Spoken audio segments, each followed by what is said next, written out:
Bueno, un saludo para todos, espero que se encuentren muy bien y bueno, en esta ocasión vamos a hablar de Sir Tomás Moro.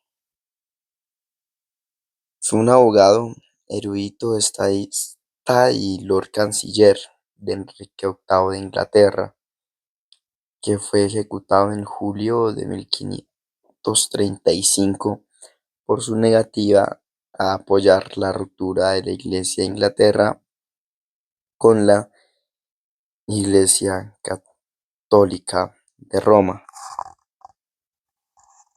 Moro, de grandes principios, no está de acuerdo con el divorcio del rey de su primera esposa Catalina de Aragón, y especialmente con la promoción de Enrique como cabeza de la Iglesia de Inglaterra en lugar del Papa. Antes de dedicarse a la política, Tomás Moro fue un célebre autor y erudito, y su obra más famosa en la actualidad es Utopia, que incluye una descripción filosófica de una sociedad ideal situada en una isla.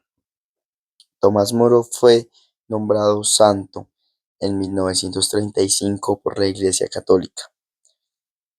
Tomás Moro nació en Londres en 1478, hijo del abogado Sir John Moore.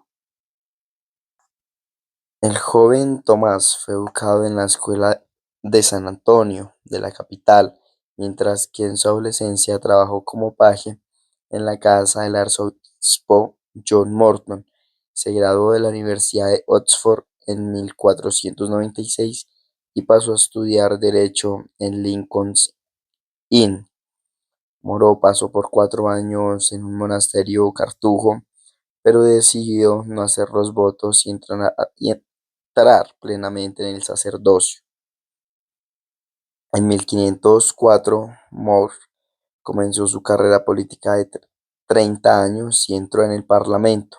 Al año siguiente conoció al famoso erudito Erasmo, cuya filosofía humanista influiría en la propia obra de Tomás. En 1510 se convirtió en subsecretario de Londres, pero sufrió la tragedia de la muerte de su primera esposa durante un parto en 1511. Sin embargo, su carrera continuó a buen ritmo con su nombramiento como maestro de peticiones en 1514 y su participación en una delegación comercial real a Flandes en 1515. Utopia pretendía ser una crítica devastadora de lo lejos que estaba la Inglaterra de los Tudor de cualquier sociedad ideal. Utopia fueron los escritos de Moro los que más fama le dieron en este momento de su carrera. De hecho, Moro se convirtió en un erudito con reputación en toda Europa. Entre las obras de Moro se encuentran diálogos sobre las herejías, Responsio de ad Lutendrum, Súplica por las almas y una inacabada pero influyente y algo tediosa historia del rey Ricardo III. Su obra más famosa entonces y hoy es Utopia, publicada en 1516, que describe un estado ideal situado en una isla imaginaria en según algún lugar más allá del Ecuador, que estaba eh, aislada de Europa durante 1200 años. La obra no es un examen puramente filosófico de cómo organizar un estado político, ya que el personaje principal, Rafael Hittolodai, reflexiona sobre las tretas que hacen los reyes europeos, como el manejo de las finanzas y la imposición de impuestos al pueblo para guerras que nunca se materializarán.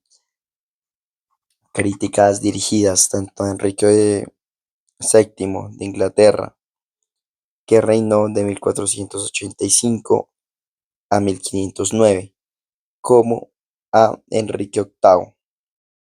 Así pues, más que un debate sobre lo que constituye una sociedad perfecta, La obra pretende ser una crítica devastadora de lo lejos que estaba la Inglaterra de los Tudor de ese ideal.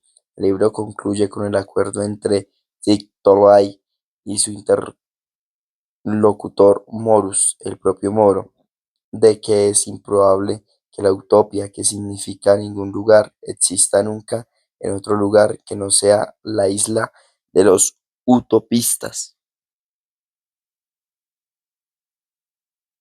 Por lo tanto, es algo irónico que la parte de utopía que presenta un ideal imposible, es decir, una sociedad perfecta, justa y feliz, haya tenido el legado más duradero. Utopía y sus ideas radicales de abolir la propiedad privada, el dinero y la vida privada para que la gente pudiera concentrarse en el bien común y la tenencia de todos los recursos de la comunidad como una mancomunidad para todos, al igual que los primeros cristianos. Ha inspirado a muchos filósofos y sistemas políticos posteriores. Esto es así a pesar de que la intención de Moro era que la isla de Utopía funcionara solo como un espejo satírico en el que la sociedad contemporánea real pudiera ser juzgada con mayor claridad y así los líderes pudieran contemplar la reforma. El camino para que Enrique VIII pudiera volver a casarse parecía ser la separación de la Iglesia de Roma, algo con lo que Tomás Moro no estaría de acuerdo. Enrique VIII, que había mostrado interés por la literatura y la erudición eclesiástica, se hizo amigo de Moro y lo invitó a su corte. El rey nombró a Moro diplomático y consejero personal y lo invitó a formar parte del Consejo del Rey en 1518. Nombró caballero a Moro en 1521, además de tesorero. En 1523 fue nombrado presidente de la Cámara de los Comunes y es muy probable que durante su mandato se utilizara por primera vez el privilegio de los miembros de hablar con total libertad en la Cámara sin temor a represalias legales o de otro tipo. Enrique y Tomás incluso trabajaron juntos en su rechazo a Lutero y al protestantismo en la defensa de los siete sacramentos. En 1525 Moro fue nombrado canciller del ducado de Lancaster. Como era un hombre de principios estrictos, la carrera política de Moro se estancó un poco cuando fue necesario involucrarse en los asuntos más turbios de la política de la corte. Sin embargo, el rey debió apreciar su honestidad, ya que lo nombró Lord Canciller en 529. En este puesto, el ministro más poderoso del país, Tomás, sucedió al cardenal Wolsey, arzobispo de York, en torno a 1473 a 1530. Wolsey había caído en desgracia por la falta de progreso en el gran asunto del rey, su intento de divorciarse de su primera esposa, Catalina de Aragón, para poder casarse con su segunda, Ana Bolena. Wolsey iba a ser juzgado por traición, pero murió de mala salud en 1530 antes de que se presentara su caso. Tomás Moro se convirtió así en el canciller, cargo que ocuparía hasta el 1532, la cúspide de su carrera. Sin embargo, la caída en desgracia desde esta cumbre del poder en un cargo público sería realmente dramática. Enrique quería sobre todo un heredero varón y Catalina no pudo dárselo a pesar de sus 6 embarazos. Además, se había cansado de ella y estaba enamorado de Ana Bolena, una dama de compañía en la corte mucho más atractiva y joven. La Iglesia católica no permitía el divorcio, pero Enrique pensó que tenía un buen argumento para anular su matrimonio, alegando que no debería haberse permitido en primer lugar. El principal argumento de Enrique era que Catalina había sido primero la esposa de su difunto hermano, el príncipe Arturo, nacido en 1486, que había muerto un año después del matrimonio. En 1502, Enrique VII de Inglaterra, que reinó de 1485, como ya lo decía, a 1509, había dispuesto entonces que Catalina se casara con su otro hijo Enrique, cosa que hicieron en 1509. Puede que ya en 1526 Ana hubiese captado la atención de Enrique VIII alrededor de ese mismo año, pero ella se negó a acostarse con el rey hasta que se casaran. En consecuencia, Enrique escribió una carta al Papa Clemente VII en 1527, en la que sugería que la falta de un heredero varón era el castigo de Dios por haberse casado con la esposa de su difunto hermano, un argumento respaldado por el Antiguo Testamento del Levítico 20:21, también conocido como la prohibición de Levítico. Desgraciadamente para Enrique, el Papa no estaba de acuerdo y como no necesitaba ni apoyo político ni financiero de Inglaterra, resultó imposible persuadirlo. Además, el Papa estaba muy interesado en mantener el favor del gobernante más poderoso de Europa en ese momento, el emperador Carlos V del Sacro Imperio Romano Germánico, Carlos I de España, que reinó de 1519 a 1556, que era sobrino de Catalina de Aragón. Además, era un poco probable que Catalina y Arturo, siendo tan jóvenes en ese momento, se hubieran acostado juntos, por lo que la prohibición del Levítico no se aplicaba en este caso. Por último, otro pasaje de la Biblia, esta vez en el Deuteronomio 25:5, parecía contradecir el Levítico. En resumen, el argumento de Enrique era defectuoso e ineficaz. La única solución parecía ser separar la Iglesia de Roma, algo con lo que Tomás Moro no estaría de acuerdo. Fundamentalmente, dado que Moro era partidario de preservar el statu con respecto a lo que se seguía siendo la Iglesia medieval tradicional de antaño, el gran asunto del rey no avanzó más durante su mandato. La principal estrategia del canciller parece haber sido hablar lo menos posible en público sobre el asunto sin pronunciarse ni a favor ni en contra del mismo ni de las consecuencias, aparentemente inevitables para la Iglesia en Inglaterra. Moro concentró sus esfuerzos en reducir los gastos extravagantes del rey y en perseguir a los reformistas protestantes, por proponer la autoridad de la Biblia por encima de la autoridad de la Iglesia. Mientras que entre bastidores el canciller trabajaba para frustrar el intento del rey de ordenar su vida privada.